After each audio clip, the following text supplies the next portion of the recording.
حضرت خواجہ شمس الدین سیلوی رضی اللہ عنہ نے ذیلی علوم کی تکمیل کے بعد حضرت خواجہ شاہ محمد سلیمان توسیع رحمۃ اللہ علیہ کی خدمت میں حاضر ہو کر تصوف کی کچھ کتابیں پڑھی۔ حضرت خواجہ شمس الدین سیلوی رحمۃ اللہ علیہ فرماتے ہیں، میں تصوف کی کتب مثلاً لواحِ اور لمحات وغیرہ اپنے بغل میں لیے اپنے پیر و مرشد حضرت خواجہ شاہ سلیمان توسیع رحمۃ اللہ علیہ کی خدمت میں حاضر ہوتا۔ جب آپ رحمۃ اللہ علیہ کی نظر مجھ پر پڑتی تو اشارے سے اپنے پاس بلا کر سبق پڑھاتے۔ دوران سبق اکثر بڑی گرم جوشی کا مظاہرہ فرماتے۔ ایک دن آپ رحمۃ اللہ علیہ آستان عالیہ مہار شریف کے درویش خانہ میں تشریف فرما تھے۔ آپ کے ارد گرد عوام و خاص کا ایک ہجوم تھا۔ ایسی حالت ہے کہ جس میں آپ کو فراغت نہ تھی۔ اپنے ہاتھ کے اشارے سے مجھے قریب بلایا۔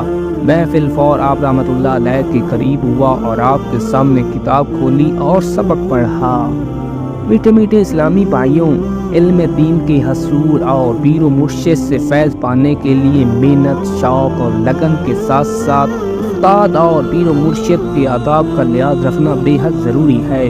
چنانچہ حضرت سیدنا امام برہان الدین ابراہیم زردوجی رحمۃ اللہ علیہ فرماتے ہیں، طالب علم اس وقت تک نہ تو علم حاصل کر سکتا ہے اور نہ ہی اس سے نفع اٹھا سکتا ہے جب تک کہ وہ علم، اہل علم اور اپنے استاد کی تعظیم و توقیر نہ کرتا ہو۔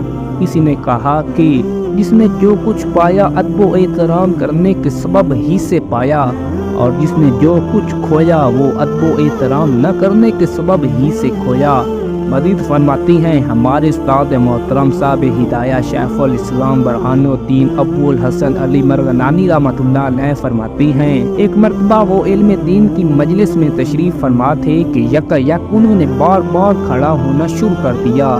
لوگوں نے ان سے آپ رحمۃ اللہ علیہ کی وجہ پوچھی تو آپ رحمۃ اللہ علیہ نے فرمایا کہ میرے استاد محترم کا صاحبزادہ بچوں کے ساتھ گلی میں کھیل رہا تھا، کبھی کبھی کھیلتا ہوا وہ مسجد کی طرف آ نکلتا، بس جب میری نظر ان پر پڑتی تو میں اپنے استاد کی تعظیم میں ان کی تعظیم کے لیے کھڑا ہو جاتا۔